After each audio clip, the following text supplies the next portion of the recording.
Olá, seja muito bem-vindo ao Receita de Sucesso Podcast. Meu nome é José Oliveira e esse é um podcast de mentoria gravado com as pessoas mais bem-sucedidas do país. As perguntas desse podcast foram elaboradas estrategicamente para direcionar respostas dos nossos mentores que revelam um verdadeiro passo a passo para que você também possa alcançar o topo. Para mais conteúdos, me siga nas redes sociais oliveira.jussiel. Vamos à mentoria. Gente, que alegria hoje começar esse bate-papo, esse podcast com esse cara que é incrível, um amigo do G4, Alessandro Azevedo. Cara, é empresário, atleta e conselheiro de grandes empresas. Seja muito bem-vindo, grande Alessandro. amigo. Obrigado, pessoal. Muita responsabilidade estar aqui falando com vocês hoje. Tanta gente boa que passou por aqui. Vamos ver se a régua está alta, né? Vamos ver se eu consigo corresponder. Não tenho a menor dúvida. Alessandro, então já começa, cara, contando pra gente um pouco da sua história. Conheço muita coisa da história do Alessandro. Tem uma história incrível, né? De desafios, mas de conquistas. Teve aí um exit, né? Fez desde construir um negócio aí do zero a vender um negócio, né, para alguns múltiplos milhões de dólares. Mas conta um pouquinho pra gente conhecer, entender essa história de sucesso.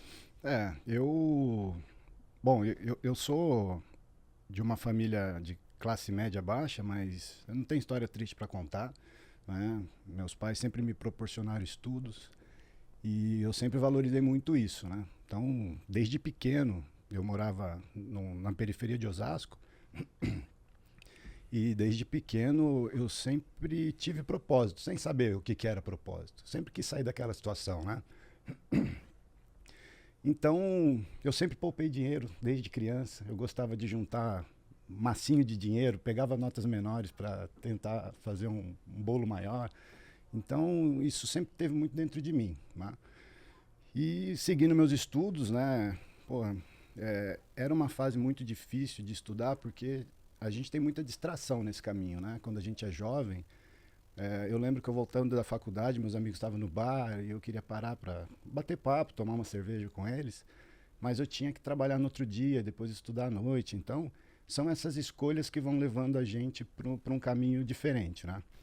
Eu costumo falar para o meu filho, para os dois, inclusive, para o Lucas e para o Arthur, que o avião que decola para ir para o Japão ou para os Estados Unidos, ele decola da mesma pista. E ele faz uma pequena curva e muda totalmente a trajetória da nossa vida, né? Se a gente fizer um paralelo. Então a gente tem que ir fazendo pequenas escolhas, né? Para que a gente consiga chegar em algum lugar. E eu sempre fui fazendo isso, né? E aí me apresentando um pouco, né? Que eu não falei ainda. Meu nome é Alessandro, eu tenho 46 anos. Eu sou engenheiro, sou conselheiro de empresas, casado com a Flávia, pai do Arthur, de 11, do Lucas, de 25. E é isso, eu estou aqui para contribuir um pouquinho com a minha história.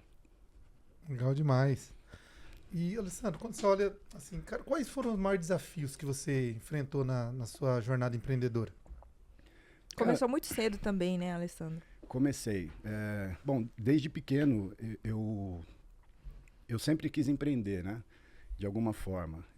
Então, eu lembro que eu trabalhava numa grande operadora, eu estava contando isso para o meu filho anteontem. Eu queria montar carrinho de cachorro-quente. Eu queria montar... Quando eu tinha uns 13 anos, eu queria comprar aqueles fornos de frango, o frango fica girando, sabe? Uhum. E eu estava explicando para ele por que as ideias não valem nada se a gente não colocar em prática, né? Porque com 13 anos, eu tive uma ideia que hoje é o iFood, por exemplo. Falar, eu vou comprar frango e as pessoas vão me ligar e eu vou fazer entrega. Mas e se elas me ligassem para pedir qualquer coisa e eu ia buscar e entregar qualquer coisa? Né? Essa foi a ideia que eu tive, mas eu estava explicando para ele que a gente tem que executar. Né? Então, ideia sem execução não vale nada. Né? A gente aprende isso, é uma máxima de mercado até, mas isso acontece muito. Né? E agora desafio, cara, assim... Eu não tenho grandes desafios porque eu quebro tudo isso em pequenas atividades e aí todo dia eu mato alguma coisa. Tá? O desafio de empreender no Brasil é muito grande. Né? Eu estive palestrando em Boston acho que 2 semanas atrás e a gente vê qual que é a nossa dificuldade de fazer dinheiro aqui, é enorme.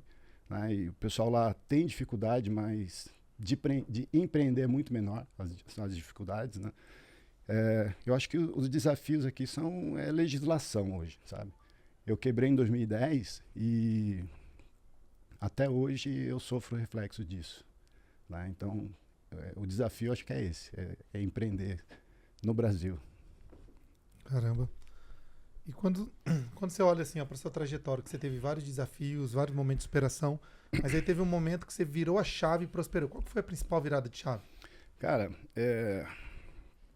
eu de verdade, assim, eu sempre tive um teto, sabe? Antes de eu fazer o que eu vou contar aqui.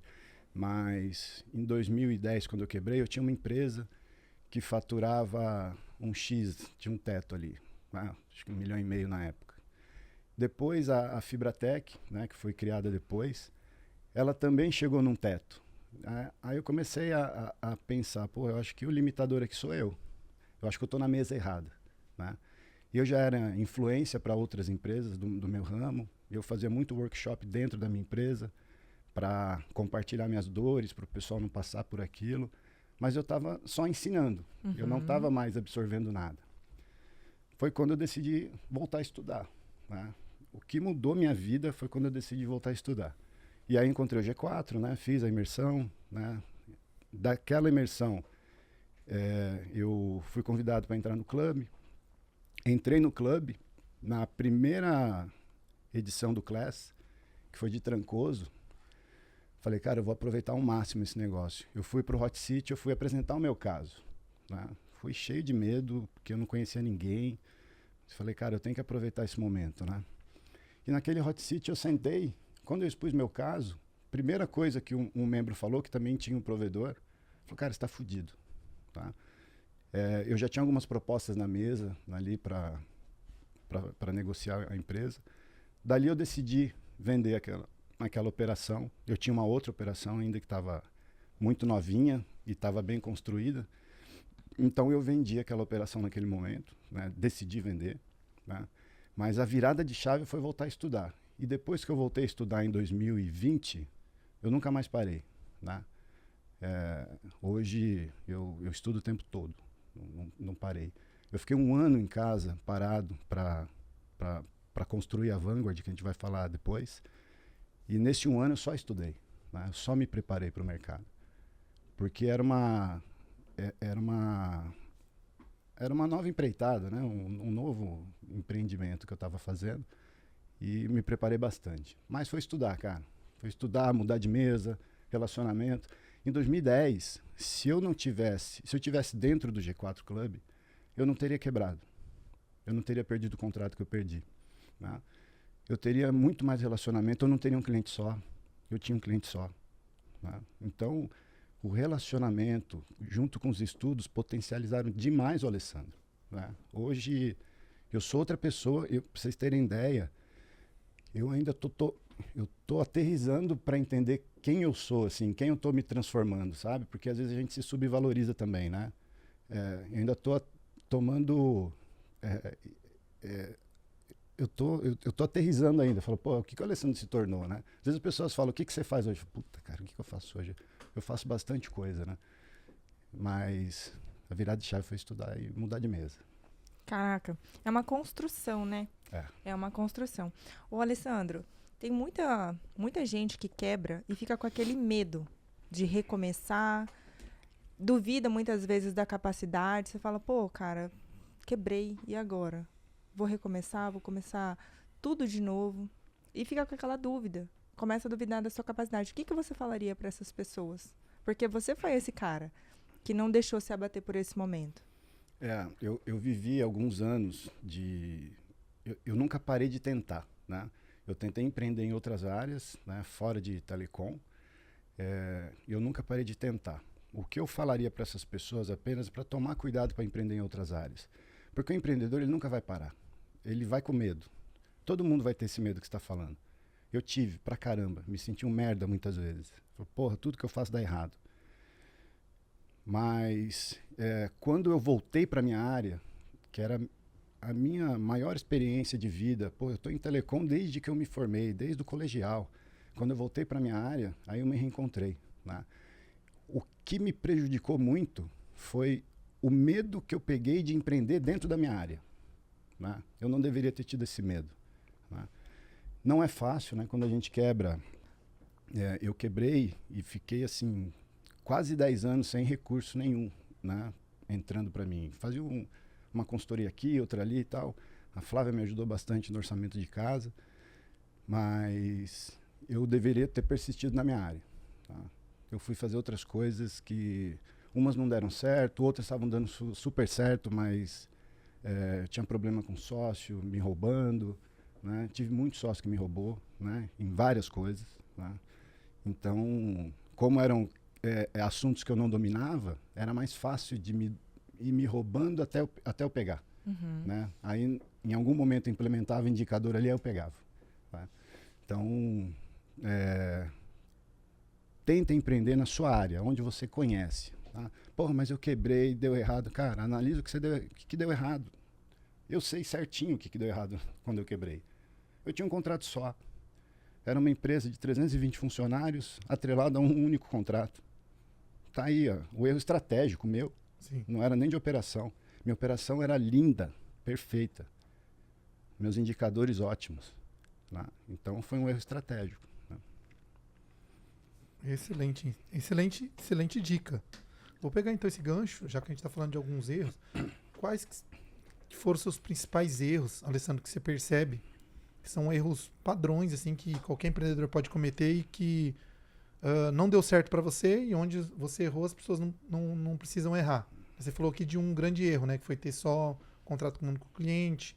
Você falou que um outro erro também é não, de repente, você querer se aventurar em outras áreas quando você já é especialista em um ramo de atividade. Quais outros erros você diria? Cara, eu sou muito de operações, né? E olha só que coisa. Quando a Fibratec nasceu, eu negligenciei a operação. Eu utilizei uma estratégia que as grandes operadoras de telecom utilizaram na época que eles estavam construindo rede no Brasil. Não tinha TV a cabo, só tinha TV aberta. E aí o pessoal começou a construir rede com cabo coaxial e assim, não tinha concorrência nenhuma. Então quem tomasse aquela área mais rápido, né, ia conseguir aqueles assinantes, porque, né, era só tirar pedido. Então qual que era a estratégia? Vai construindo rede e depois a gente faz uma adequação, né? E eu fiz isso em 2016, né? Outro tempo, outra época, tinha concorrência já. Eu errei nesse sentido. Eu fui construindo minha rede, eu não tinha recurso, né? Ia construindo minha rede e falar, depois a gente volta para arrumar. Então, essa rede de Carapicuíba e Osasco ficou muito fora de padrão, né? Então, eu negligenciei o planejamento, né? É a área que eu atuo hoje em dia, porque eu tive que fazer o meu planejamento depois e eu vi o quanto que isso me salvou, né?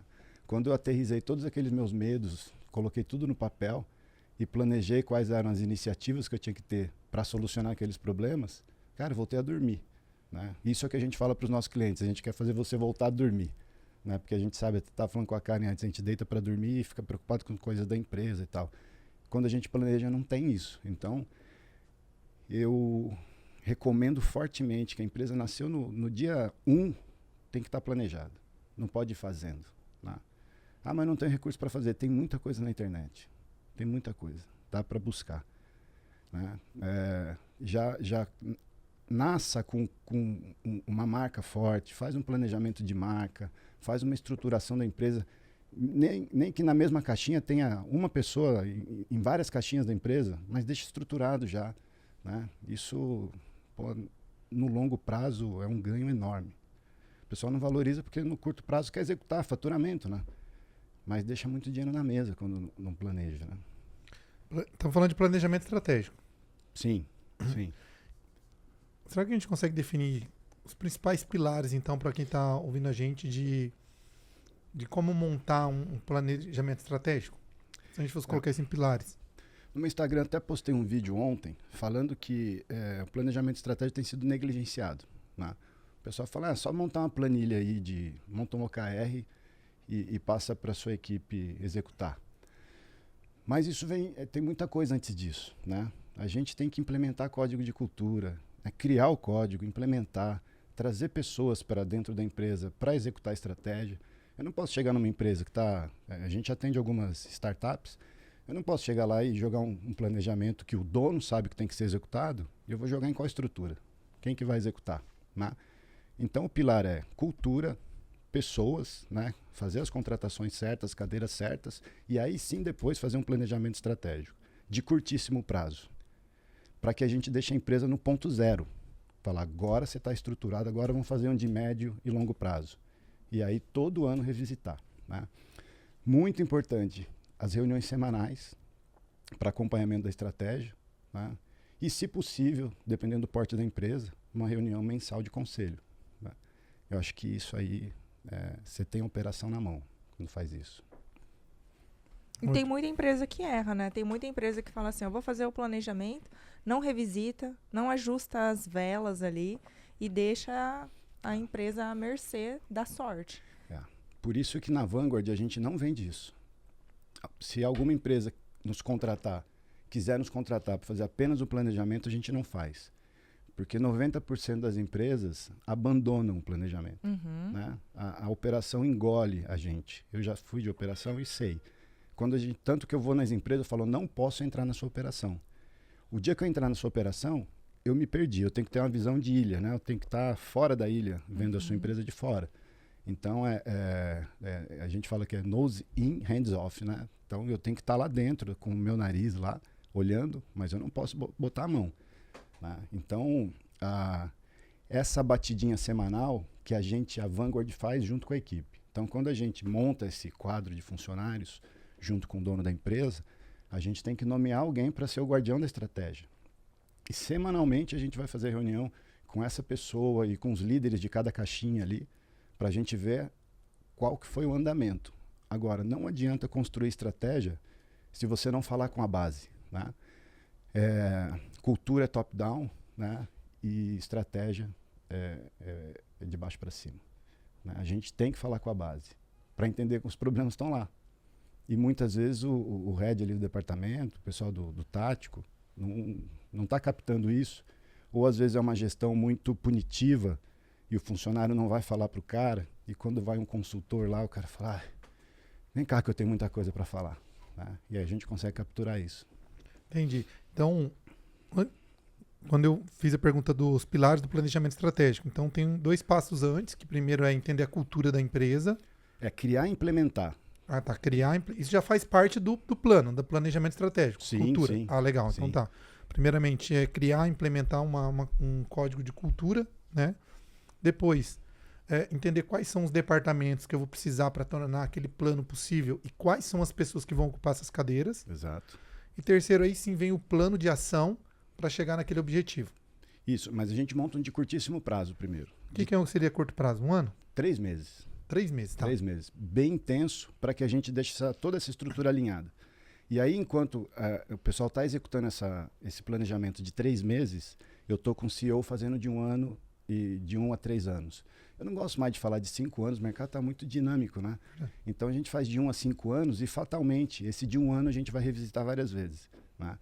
E a gente está começando a falar para esse pessoal não só onde ele quer estar. As pessoas têm que pensar onde é inevitável estar. O mercado muda muito. Não adianta você falar, eu quero estar vendendo seguro para investidores para daqui 10 anos, mas às vezes o mercado vai para outro lado. Então a gente tem que pensar para onde que é inevitável, para onde que o mercado vai de fato. Né? O mercado é soberano. Né? Então a gente tem provocado os CEOs com essa frase, sabe? Onde que é inevitável, não é só onde você quer. Tá? Que legal. E dentro de um planejamento estratégico, o que não pode... Geralmente, assim, qual que é a base que vocês seguem para montar um planejamento estratégico? Ver as metas da empresa, qual que é a meta, qual que é o objetivo, o que não pode faltar dentro de um planejamento? É que eu estou tentando pegar aqui ainda mais agora que a gente está no final do ano, né? Que é quando o pessoal realmente monta o planejamento estratégico do ano seguinte. Mas quais que seriam ali os principais pilares que não poderia ficar fora de um planejamento estratégico? Olha, a gente analisa aspectos de mercado, né, aspectos externos e aspectos internos da empresa. Forças, fraquezas, a análise SWOT ali é muito bem-vinda, a gente sempre faz. Eu costumo falar que o planejamento, ele é simples, ele tem que ser simples, mas não confunda, ele é trabalhoso. Ah, pô, mas é simples e é trabalhoso? É. Simples no sentido de que todo mundo entende. Bater o olho entende. Mas é trabalhoso, gera mais trabalho no início. Então não adianta o CEO achar que, pô, eu vou contratar a Vanguard e vai resolver meus problemas. Não, nós vamos trazer problema pra caramba. Só que a gente vai botar foco para resolver, né? Então, essa análise de mercado é importante. E a empresa tem que entender que se ela não for uma enorme empresa, ela não vai mudar mercado. Então, o que ela tem que fazer? Ela tem que se adequar aos problemas, às oportunidades e ameaças de mercado. Então, a gente mexe nos aspectos internos para que a gente consiga potencializar as oportunidades de mercado e neutralizar as ameaças, né? Feito isso, quem que faz isso? Quem que participa dessa SWOT? São os funcionários. O CEO também está junto, os gerentes e tal, mas o tático que está junto com a gente nesse momento e algumas pessoas até do operacional. A gente estava fazendo agora, finalizando a Restitui do Rogério, né? Ele esteve aqui gravando com vocês. E, porra, a equipe dele, muito engajada. A gente fez uma SWOT, né? Foi um planejamento que, em 4 dias sentando, a gente fez tudo. Porque a equipe sabe o que tem que fazer. O CEO, o Rogério, é super atuante. E, assim, as ideias da equipe bateram muito com o pensamento dele. Então, foi muito fluido o processo.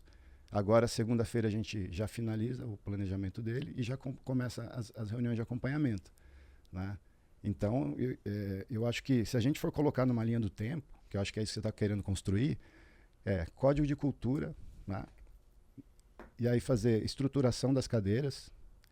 Depois disso, partir para o planejamento estratégico, começando uma análise SWOT. E aí a gente montou o KR para fazer o acompanhamento para resolver os problemas aqui encontrados na SWOT. Esse é o KR que a gente monta, aí o CEO que vai falar, esse é o momento de fazer isso, tal. Aí a gente faz o mapa de priorização. E aí o CEO, né, ele decide o que vai fazer naquele momento, né? Apresenta custo de tudo, quanto que vai custar para fazer tudo isso. E aí, até aí a parte fácil, né? O difícil depois é o acompanhamento, que aí a gente segue junto. Legal. Planejamento estratégico. Tem que ser feito por pequeno, médio, grande. E a regra sempre é a mesma. Eu busco essa ajuda externa ou eu monto isso sozinho? Quem é pequeno, imagina assim. Primeiro que ele deve ter assim, deve estar é mais o caos, né? Vamos dizer assim, não é um negócio autogerenciável. Você não tem ainda tantas pessoas sênior no time, né? Porque você tem que reduzir custos, você está crescendo. Mas tem que ter um planejamento. Então, ele vai fazer sozinho ou não? É aconselhável buscar uma consultoria externa? O médio é a mesma coisa, o grande é a mesma coisa. Como que é isso, Alessandro? A gente tem um assessment que a gente faz com as empresas que a gente consegue determinar com muita clareza em que fase que a empresa está. Então, na primeira fase, onde a empresa está descobrindo uma lacuna de mercado, ali é a fase de multigestão. O dono faz tudo, né? Então, naquele momento, se ele conseguir minimamente se planejar, como ele planeja as finanças da casa dele, uma coisa simples mesmo, para que ele consiga só saber onde que ele tem que focar as energias dele, pô, isso já é 80%, sabe? Depois é só botar foco no que precisa. Então, eu recomendo que as pessoas façam por sua conta.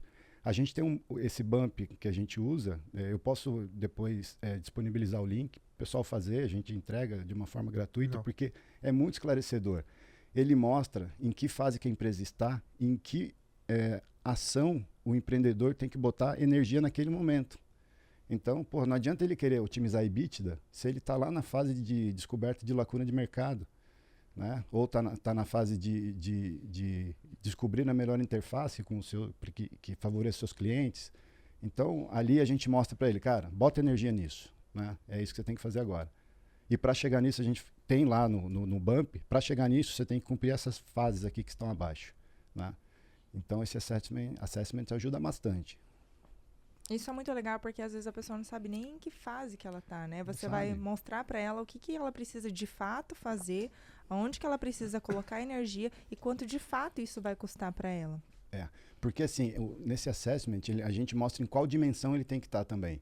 Se na fase de descoberta, ele está na dimensão de produto, tem uma outra fase, ele está na área de finanças. Então, cada fase do negócio, ele tem que estar atuando em uma dimensão da empresa. A última dimensão lá, que é time, ele tem que estar atuando em todas as fases, né? Você vê como pessoas são importantes, né? A dimensão de time, ele está atuando sempre. Mas essas dimensões de tração, finanças, descoberta, tudo isso a gente fala em que momento que ele tem que botar foco. O assessment fala por si ali, a gente fornece, sai uma tabela, né? Tipo um 9-box, mas com muito mais caixinhas. Legal. Então é bem comum que todas as empresas, independente de pequena, média ou grande, geralmente elas buscam essa consultoria externa. Sim. Para fazer esse planejamento estratégico. Ela não faz sozinha. Eu falo para os empresários, a nossa posição é muito confortável, porque a gente vai pegar todo o conhecimento que ele tem, o conhecimento que os funcionários têm, dos problemas inclusive, e vamos colocar foco para ele executar, um por vez, colocar energia nisso, né? Então, a gente faz o que ele já sabe que tem que fazer, mas não tem tempo de fazer.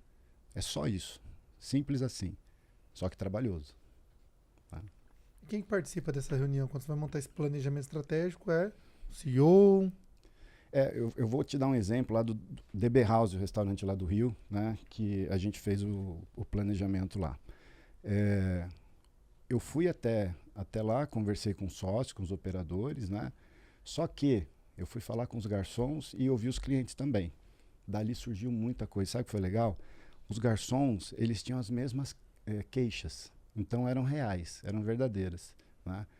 O que a gente descobriu ali? Tinha muito cliente que ia pouco, né? Quando eu montei o KR, uma das coisas era para aumentar a recorrência de 55% para 65%. Medi isso com forms ali, falando com os clientes. A gente percebeu que muita gente não estava voltando porque faltava menu kids. O pessoal não queria pagar, sei lá, R$200 num prato para uma criança, que a criança ia comer metade. Né? Então, a gente colocou no OKR para desenvolver menu kids. A gente fez um mapa de priorização. O restaurante lá na época, tinha acabado de abrir ali no Shopping Village, estava faturando 450 mil. A gente fez um mapa de priorização, o que tinha alto impacto, baixa complexidade, baixo custo, todas as linhas que estavam com um check ali, sim, é o que tem que executar naquele momento. Olha que clareza que dá. A gente viu que o delivery, a gente tinha competência para fazer, era baixo custo, custava R$4.000 para comprar uma seladora só. A gente já tinha o aplicativo do delivery, era só virar a chave, né? Porra, vamos ativar o delivery? Vamos. Primeiro mês de operação, R$50 mil de delivery. Agora, segundo mês, 70, legal. E agora fica em 100. A gente trouxe 100 mil, estava na mesa. A gente não aumentou funcionário, não aumentou nada. Então, o mapa de priorização mostrou para o cara o que ele tinha que fazer na hora, né? E isso vem de conversar com o cliente, aumentar ticket médio. Pô, vi lá que os nossos garçons, eu ia para a operação. Eu trabalhava da praça ali, das mesas do restaurante. Eu vi que o nosso garçom, o cara terminava de beber uma Coca-Cola, colocava lá, o garçom vinha, tirava a latinha, a garrafinha e ia embora. Não oferecia o outro. Pô, você vai aqui em São Paulo, um exemplo do fogo de chão. O cara passa, seu copo tá vazio, ele bota a coca para você. Ele tá vendendo, né? O que a gente fez? Pagou um curso de vendas para os garçons, né? Pô, um cara super reconhecido no mercado veio, trouxe um curso para os caras, nosso ticket médio subiu. Então são pequenas iniciativas, nem sempre são caras, né? O curso de garçom até que foi um esforço que a gente fez, um investimento, era um pouco maior o custo, mas pô, já aumentar o ticket médio em todas as lojas, são 3 unidades, né? E aí os donos agora estão tomando outras ações que aí eles estão seguindo ali, estão se planejando já. Pô, já um restaurante que era o nosso patinho feio, os caras viraram a chave lá, criaram um rodízio, né, para uma área carente, era na Taquara. Pô, o faturamento quase dobrou com o rodízio. Ah, que legal. Né? Então o pessoal hoje, eu participei de uma reunião com eles ontem, estão tomando ações em cima de números, de indicadores. Então, assim, o planejamento deu certo, sabe? Eles estão engajados e estão olhando números para tomar decisões. Então é muito bom. Caramba. Ai, que delícia isso, gente. Muito bom, né? É muito bom, né? Você vê o fruto ali de tudo que você colocou ali no papel saindo, aumentando o faturamento. Isso é sensacional. Aí o cara vai dormir mesmo, né? Vai dormir tranquilo. A Vanguard, então, agora é uma empresa de consultoria que você tem. Sim. Que vocês aí auxiliam nessa parte como conselheiros, né? Mas tem um foco principal voltado ali para o planejamento estratégico. Hoje a gente entra nas empresas implementando cultura, toda essa linha do tempo que eu te falei. Ah, legal. A gente implementa tudo isso, né? Entrega o planejamento pronto e garante a execução. Pô, Ale, mas você garante? Não, eu acompanho a execução, né? A estrutura tem que fazer. Sim. E aí a gente vai dando os insights ali pro CEO, né? E o A cara gente- tem que estar disposto a fazer também, né, Ale? Sim. Porque você vai falar assim, essa pessoa aqui não tá entregando o que ela precisa entregar, a gente precisa trocar essa pessoa. E é nítido, assim, porque tem indicador. E o indicador está atrelado àquela pessoa. E é claro que os prazos podem ser recombinados, mas a pessoa que toda semana não entrega nada, começa a ficar em evidência. A gente bota, sempre que entra na operação, pede para colocar uma tela e fica lá a evolução dos OKR de cada um. Ah, que legal. Né? Então fica uma gestão à vista. Né? Então hoje a gente entrega isso e uma reunião de conselho. Porra, quem são os conselheiros da Vanguard? Né? Hoje o meu sócio é o Leandro, ele é CEO da Gamma Academy, conhece muito de tech também, ajuda bastante, tem feito os acompanhamentos com as empresas. Né? A gente tem conselheiros lá, tem Tony Celestino, Gabriel Boyer, Sérgio Vieira, o André Naves, o Rogério, que é ex-diretor da ANS. A gente tem muitas empresas aí na área de saúde, que a gente está trazendo conselheiros de peso do mercado. Né? Então, dependendo da situação, eu e o Leandro e o Tony, a gente está sempre nas reuniões de conselho. Ah, mas estou com um problema jurídico. Porra, traz o Sérgio Vieira. Ah, estou com um problema para desenvolver produto. Porra, traz o Daniel Naves. Né? Ah, um problema de finanças, traz o Boyer. Então, a gente sempre tem uma solução, um cara especialista em alguma área que seja necessário. Cara, eu conheço todos. Ah. É o Dream Team mesmo, hein? É. Vocês pegaram os melhores de cada área. Galera ali, grandes amigos aí, Daniel, Tony, Sérgio. Pô, ficou muito legal. Ficou um que timaço, hein? Então o cara, quando ele contrata a Vanguard, na verdade ele tá trazendo um time inteiro junto, né? De especialistas em várias áreas que são fundamentais. Não é um único, não um generalista. Não. É um especialista para cada dor que a empresa tem. Para cada dor, para cada momento, a gente tem um cara muito bom. Né? Eu atuo muito na área de indicadores, planejamento ali na hora do conselho, né? Mas eu tenho muita vivência também, assim, de problemas, coisas que deram errado, né? Coisas que deram certo, então a gente ajuda bastante nisso também. Né? A Barbinha Branca agora acaba contando um pouco. Né? Cara, que legal. E quando você entra para dentro dessas empresas, Alessandro, quais... tem alguns erros que são padrões, assim, que você percebe que a maioria dos empresários cometem? Onde estão os maiores erros? Tá no dono, tá no negócio, tá na falta de conhecimento, tá na falta de execução, time errado, cultura errada.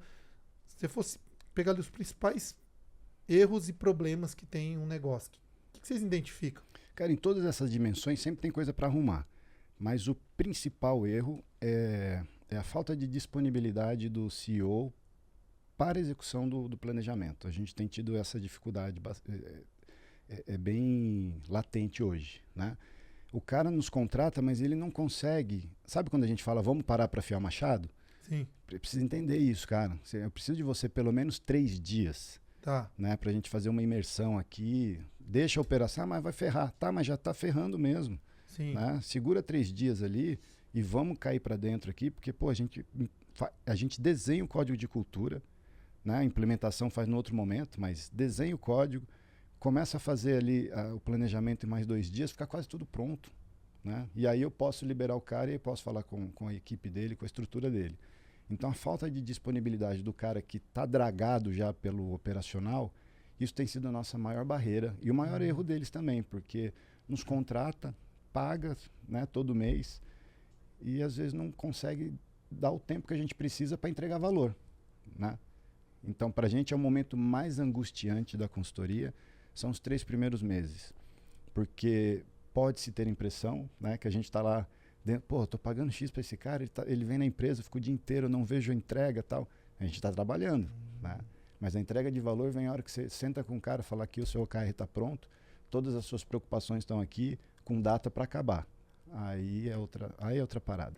Aí é unilateral, né? Não é uma coisa que depende só de vocês. O cara, ele precisa saber que às vezes ele tá fazendo uma merda que vai dar errado. Se ele não entrar ali, não intervir naquele problema e não olhar de verdade para os indicadores e falar, meu, preciso fazer isso daqui, não vai mudar. Não adianta só pagar uma consultoria e falar, meus problemas foram resolvidos.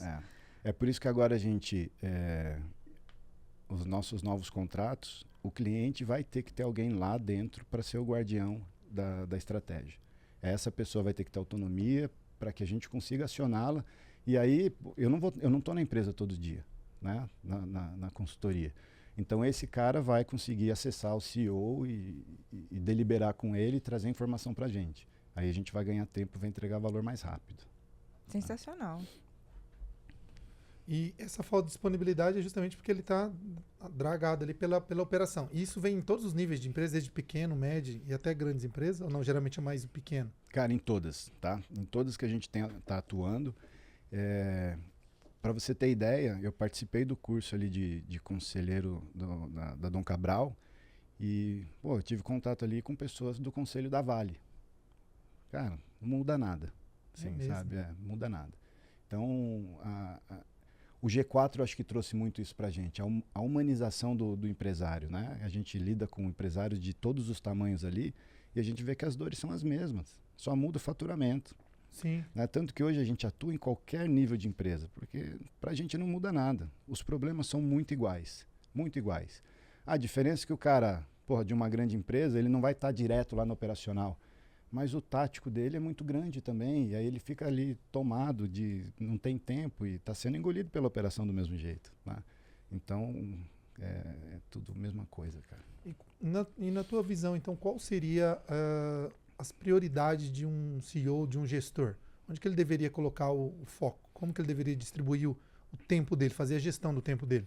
Então, aí sim, mas aí sim muda de acordo com o tamanho da empresa. Tá. Né? Aí tem que ser uma análise mais aprofundada, né? Porque fazendo o bump ele vai saber certinho onde que ele tem que pôr foco, em qual momento que ele tem que pôr foco em qual área da empresa dele.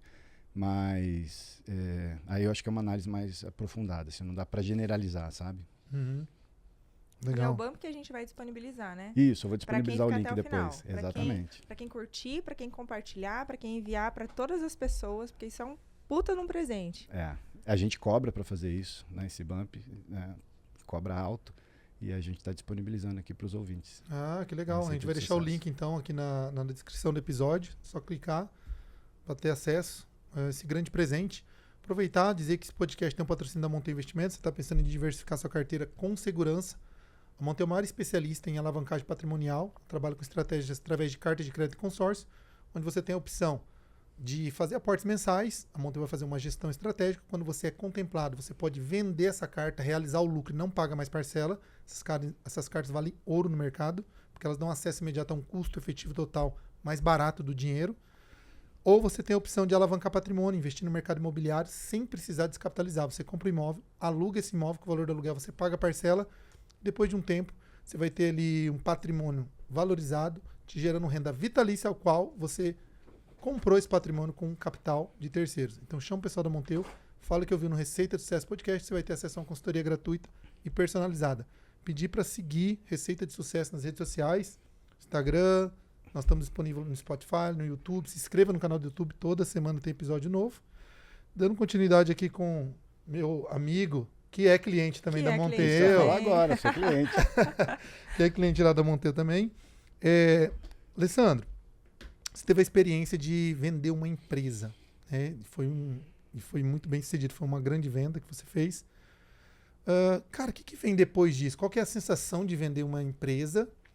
E, como você disse, você não parou, né? Porque desde que você vendeu a empresa, agora você só continuou, empreendedor nunca para, talvez mudou só o ramo de atividade mesmo. Uhum.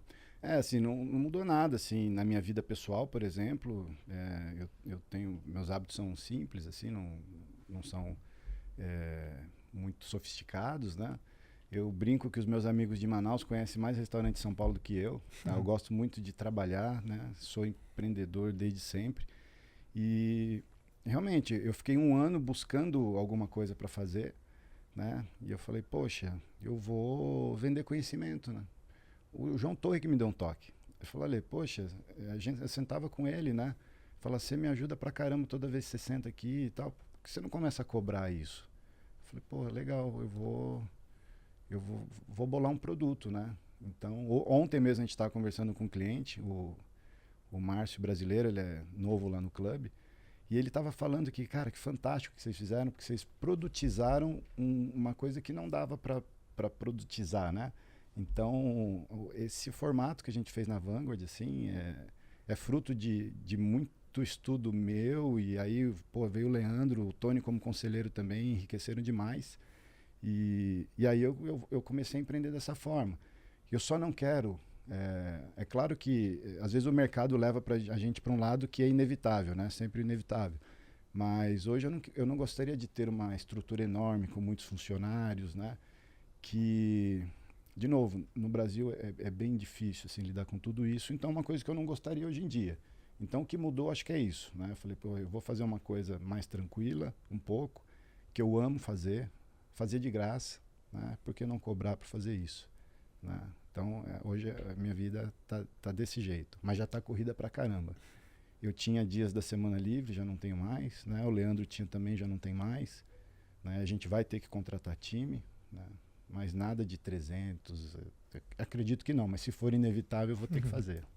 Sim, já entrou para dentro de grandes empresas aí, Sim. são empresas grandes. E essa história do Alessandro ser atleta, quanto que isso você traz essa rotina do dia a dia como atleta para os negócios? Quanto que tem correlação e te ajuda no dia a dia? 100%, sem dúvida alguma, 100%. Eu sempre falo que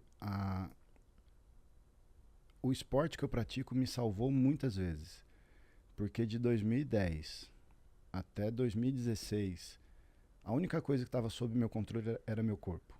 A única coisa que eu falo, eu faço o que eu quiser com ele. Eu posso engordar, eu posso emagrecer, é só virar uma chave aqui de dieta, regular um hormônio, alguma coisa, eu faço o que eu quiser com o meu corpo, né? Dentro de um limite de saúde, claro, né? Não é sempre o que eu quiser. Então, eu tinha pequenas vitórias todo dia. Era o que me alimentava, porque tudo estava dando errado, cara. Tudo que eu investi, tudo que eu fiz dava errado. Então, pô, eu ia pra academia, pô, fiz o meu treino, era a minha vitória do dia. Aí eram pequenas iniciativas, né, que, pô, em 3 meses, ó, meu corpo mudou, né? Então aí era a vitória do quarter ali. Então, para mim, planejamento estratégico é uma extensão do meu eu, sabe? Eu faço tudo planejado, cara. Pô, depois eu vou mandar uma foto para vocês. O meu filho, eu tenho uma lousa em casa, eu desenhei um processinho lá para hora que ele acordar, e ele, pô, legal, ele tá seguindo o processo. E aí ele desenhou embaixo para hora de dormir. Então, assim, o molequinho já tá pegando jeito também. Mas, assim, tudo que eu faço é processo. Pra você ter ideia, eu vou colocar comida no micro-ondas. A hora que eu passo no micro-ondas, eu já levo alguma coisa para economizar tempo. Porra, eu vou passar no micro-ondas, já guardo o negócio na geladeira. Então, tudo eu otimizo o tempo, otimizo o processo. Então, tá na minha vida já. Quando eu era pequeno no parquinho, a gente desenhava com fuligem de apontador, né? Não sei se vocês lembram. Então pegava a fuligem colando no papelzinho. Pô, eu fiz um processo com 6 anos. Eu desenhei com cola, joguei toda a fuligem em cima e balancei a folha. Então isso já era de mim, né? E aí, pô, aplico na área da saúde aí, nas questões das minhas competições, que eu gosto de competir. E, pô, na empresa, na minha vida pessoal, minha vida financeira, tudo. Legal Disciplina. demais. Disciplina, foco, planejamento, rotina. Resiliência. Entra muitas skills, né? Cara, entra porque a minha comida é pesada. Então, assim, eu peso minha comida. Isso é disciplina. Você acha que todo dia eu quero comer a minha marmitinha que tá lá? Não, mas é o preço que eu pago para ter um corpo do jeito que eu quero. Ah, é só por vaidade? É vaidade também. Mas essas pequenas vitórias aí, para mim, são muito importantes, né? Isso faz eu acordar melhor, a gente estava falando antes, né? Eu acordo mais disposto, eu fico mais feliz, eu coloco uma roupa que serve, eu fico feliz. Então, todo momento é uma pequena injeção de felicidade, né? Que no final do dia muda a gente, né? Isso é muito legal. Legal demais, Alessandro. Se pudesse indicar um filme, um seriado, um livro para alguém, qual você indicaria? Cara, para quem quer se planejar, acho que o Scaling Up é muito bom, né? Mas o livro que eu li assim, que deu uma mudada na minha cabeça, foi o Comece pelo Porquê. Do Simon. Simon Sinek. Aquele livro ali, ele me ensinou até a me posicionar, quem sou eu, né? Porque lá eles falam que existem pessoas que são pessoas por quê, pessoas como, né? E eu vi que eu sou uma pessoa como, né? Geralmente CEO de empresas são pessoas que ele coloca como. O porquê são CEOs, né? Os caras são sonhadores, visionários. Eu fui CEO da minha também, mas eu conhecia muito daquele mercado, né? Porque eu sempre trabalhei com isso. Mas todo grande CEO sempre teve um cara como por trás, né? O Walt Disney era o irmão dele, né? Todos eles. Se você colocar aí, sempre tinha um executor por trás, porque o CEO ele sai fazendo uma bagunça danada. Ele tem uma cabeça maluca, todos são. E tem que ter um cara atrás falando, ó, isso dá para fazer, isso não dá. Eu brinco que é um cara varrendo aquela sujeira e colocando foco no cara. Fala, cara, isso dá para fazer, isso aqui não dá para fazer. Deve ter um porquê e um como aí. Ju, Eu sou do porquê. O Assis falou isso, né? Que ele foi uma pancada, um mentor nosso que teve aqui. E ele falou, né, que tem muita diferença do empreendedor e do cara, o gestor. São duas coisas totalmente diferentes. É o porquê e o como. Então, e é exatamente o que você está falando. Ele diz assim, um empreendedor é aquele cara, é o cara das ideias, é o cara que ele é muito bom em algo. E às vezes ele é bom em se relacionar, em olhar para frente, em criar estratégia, inovação. Só que por trás você tem que ter uma retaguarda, que é o como, né, que é um gestor que vai olhar o quê? Para os KPIs, que vai construir os processos. E eu falei, cara, que paulada. Ele falou, o problema é quando o empreendedor quer ser gestor, que é o que acontece. Ele deixa de ser empreendedor para ser gestor. Ele não é nem gestor nem empreendedor. É isso. E seria aí, isso, né? É por isso que as pessoas nos contratam. Ele tem tanta ideia para executar, mas tanta ideia boa, e ele fica ali, cara, eu não consigo porque eu estou no como, eu sou operacional. Né? E aí a gente entra para estruturar. A gente atende uma empresa, o Michelzinho, ele fala, Lê, o Michel Falqueiro, lá do clube também. Se me deixar, eu arrumo, ele fala que arrumar negócio é arrumar confusão. Se me deixar no mercado, eu arrumo tanta confusão para trazer para dentro da empresa, negócio bom. Eu faço muito dinheiro, mas ele não tem tempo para estar no operacional. Né? Então hoje ele contratou uma pessoa, né, para ficar à frente, e aí, porra, a estratégia está fluindo para caramba. E aí, o que a gente faz, né, como Vanguard? Nem sempre a gente tem todas as respostas. Apesar de ter um time de conselheiros e tal, pô, a gente queria falar de funil. O Leandro, meu sócio, ele manja muito de funil. Mas, porra, vamos trazer um olhar de fora. Você vê, a consultoria já está de fora, a gente trazendo um olhar de fora também. Pô, a gente teve um horário com o Jonathan ontem. Ficamos 1 hora falando com ele lá. Então, a gente está sempre conectando. A gente tá muito bem posicionado no mercado e consegue conectar essas pessoas com os melhores de mercado, como vocês fazem também. Vocês estão super conectados aí, né? Então, acho que isso é um diferencial. Mas o cara, o porquê querer ser o como, ele vai perder muito tempo e não vai arrumar confusão no mercado para trazer coisa boa. É verdade. Logo, Alessandro, planejamento. Né, que você falou planejamento, já tem uma receitinha ali na hora que eu acordo, o que eu vou fazer. Logo, um planejamento, a gente pode associar uma receita de sucesso? Você acha que existe uma receita para o sucesso? Total. Eu sou engenheiro, eu só sigo receita para tudo. Para tudo. Essa trilha que eu te falei aqui, essa é a receita. Para uma empresa estruturada, bem definida. É claro que tem a visão do CEO, né? Se ele jogar negócio ruim para dentro, né? Mas dentro dessa receita existe uma análise de mercado. A gente tem cliente que está importando um monte de produto, está trazendo vários produtos para estudar, para lançar no mercado, na área da saúde. Calma, vamos fazer uma análise de mercado. Então está dentro dessa receita, está dentro do planejamento. Eu não consigo ver uma empresa de sucesso sem fazer um planejamento. Vai bater no teto, igual sempre bati lá atrás. Tem um teto, gente, não adianta. Passou dali, você precisa de ajuda. Ou você vai contratar um cara de peso, ou você vai chamar uma consultoria para formar um cara de peso. Porque eu falo para as empresas que o nosso trabalho sai de graça. Porque ele não tem um CEO. E ninguém tem no mercado. Você viu, ontem jogaram no grupo lá um currículo de CEO. Pô, eu já marquei o Marmo, você está precisando, corre que alguém vai pegar. Não tem. Então a gente entra dentro da empresa, forma alguém lá dentro. Vem com a gente esse ano inteiro, junto na estratégia. Pô, no final do ano a gente entrega o cara pronto, um gerente. Não precisa ser um diretor. O pessoal está queimando o nome de diretor. Não é qualquer um que pode ser um diretor operacional. Você não pode pegar um garoto que não tem experiência ainda, porra, diretor operacional. Tem que ter experiência. Então, poxa, a gente traz ou capacita a pessoa. Né? Então, a gente entra nas empresas, forma alguém lá dentro conosco e esse cara custa muito menos. Né? Então, o dinheiro que ele ia gastar com o CEO, ele paga esse gerente que ele já pagava e paga a Vanguard com um pedaço disso. Entendi. né? E a gente deixa um cara pronto lá. Do Ou- jeito dele, né? Legal. Do jeito dele, que já conhece É. o produto dele, já se dá bem com ele. Pô, é fantástico, assim, eu acho. Incrível, incrível.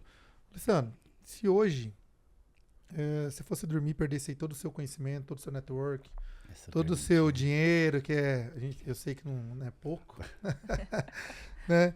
E, cara, você tem a única coisa que você vai ter amanhã é esse podcast para você ouvir e para te aproximar de onde você tá. Principalmente você que teve seus erros, depois teve seus acertos e hoje, pô, vendeu a empresa aí, foi super bem sucedido, uma venda super bem sucedida e hoje ajuda outros empreendedores a não cometer os mesmos erros e também a acertar mais. Então, eu acho que você consegue deixar uma boa receita para você mesmo para te aproximar onde você estava. O que você deixaria para você mesmo? Pô, é legal responder essa pergunta, porque é esse exercício que eu estou fazendo com meu filho de 11 anos. Legal. Que ele fala que, pô, pai, outro dia fui buscar ele na escolinha de futebol e do nada, assim, a gente tem muito papo legal, assim, de empreendedor, né? E ele falou, pai, eu não sei ainda o que eu quero fazer quando crescer, né? Então ele é o garoto que vocês estão perguntando aí, né? Não tem conhecimento nenhum, né? O que ele quer fazer, né? Eu falei para ele, falei, filho, tem que encontrar uma dor, né? De mercado. Expliquei para ele o que é uma dor, né? Pô, no seu condomínio, o que é uma dor no seu condomínio? Na sua escola, o que é uma dor? Então a gente tem que encontrar uma dor, né? Uma lacuna de mercado, né? Para criar um produto, né? E realizar um planejamento, né? Onde você quer chegar, onde é inevitável chegar, né? Estudar e trabalhar, né, cara? Assim, eu acho que se eu perdesse todo o meu conhecimento, eu ia voltar a estudar. Mas eu perco conhecimento, mas eu não perco minha vontade de empreender, né? Essa pergunta, eu continuo com a vontade de empreender, né? Sim, continua com a vontade de empreender. Então, achar uma lacuna de mercado, estudar, planejar e trabalhar, né? Assim, eu acho que foi assim que eu construí a minha história, né? Eu sempre, mesmo trabalhando dentro de empresas, eu era intraempreendedor. Eu sempre fui. Tá? Eu pegava... O pessoal hoje chama de puxa-saco, mas para mim nunca foi. Eu sempre fui o braço direito de algum gestor, do meu gerente, do meu diretor. O que ninguém quer fazer? Me dá aqui que eu faço, sabe? Pegava aquele trabalho chato que ninguém fazia. Nunca me preocupei com horário, né? Às vezes chegava mais tarde também, ok, mas eu nunca tive hora para sair do trabalho. Eu tinha meta para cumprir. Eu tinha trabalho para entregar. Eu sempre fui desse jeito, assim, foi muito natural para mim. Então eu não sofri para alcançar algum nível que eu alcancei. Eu nunca sofri com isso. Para mim sempre foi muito intuitivo, né? Mas eu acho que é estudar, planejar, achar lacuna de mercado, né? E contratar a Vanguard para crescer Boa. mais. Legal demais. Ó, então aproveita, ó, na descrição do episódio a gente vai deixar lá o presente do Alessandro. E claro, se fizer sentido, de repente também vai procurar a Vanguard aí para ter um upgrade só para quem quer crescer e crescer muito, né? Ter aí como um braço aí, uma empresa aí especialista em te ajudar a planejar os próximos passos para buscar grandes objetivos. Minimamente faça o bump, né? Entra lá, faz o bump para você saber em que fase você está. Porque às vezes está numa fase não precisa de uma consultoria, mas Legal. a gente consegue direcionar algum material para a pessoa se planejar minimamente, né? Eu acho que o bump seria uma ferramenta bem importante para quem está começando. Que legal. E onde o pessoal pode te achar, Alessandro? Bom, minha rede social, né? Eu falo muito por lá, né? @arazevede, AR Azevedo, sem o O no final. No LinkedIn, Alessandro Azevedo também, mas eu acho que o meu canal maior hoje é Instagram, né? Eu tenho falado muito por lá. E tem bastante conteúdo. Tem o Instagram da Vanguard, vanguard.ventures, não, é vanguardventures.ofc. vanguardventures.ofc. Né? Então, o conteúdo que eu boto no meu Instagram, a gente bota lá também, né? E aí é legal que o Leandro também consegue acessar lá, né? E é por aí. Legal demais. Pessoal, então, já sabe, recomendo esse episódio aí para todas aquelas pessoas que você quer presentear com esse conteúdo, com essa mentoria. Falamos aí muita coisa, mas um foco central aqui no planejamento estratégico.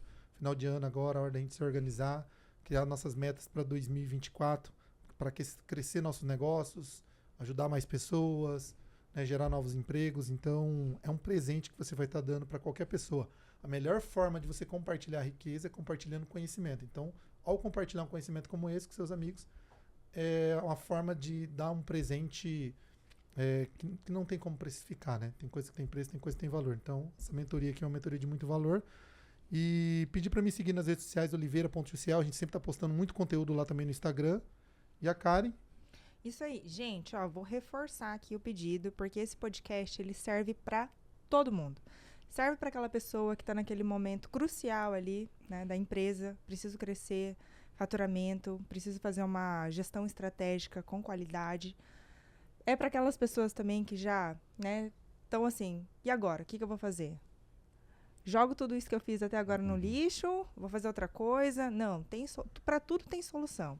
Então, esse podcast, ele serve para todo mundo. Pensa naqueles seus amigos ali que estão empreendendo, que querem subir de nível, e manda esse podcast, porque com certeza vai ser um presente. E aproveitando, então, pedir para seguir também nas redes sociais, senão o nosso time de marketing aqui nos mata, né? Então, @Karen Hasse, me segue lá e manda lá pra gente o que você quer ver aqui no Receita de Sucesso. Muito bom. E agradecer ao Alessandro novamente pela mentoria. Foi riquíssima. Estava ansioso. Já estávamos tentando em outras oportunidades, em outras temporadas, agora a gente conseguiu encaixar. É difícil, né? Essas pessoas são muito ocupadas. A gente tinha marcado um dia, né? Que não deu, tinha um compromisso no dia, não deu, gente. Desculpa, mas agora encaixou. Valeu. Obrigado demais, viu, Alessandro, pela participação. Obrigado vocês pelo tempo aí. Gostei demais. Essa cadeira aqui é bem disputada, tá bom? Tamo junto. Valeu meu irmão. Obrigado, gente. Até o próximo. Valeu. Tchau. Tchau.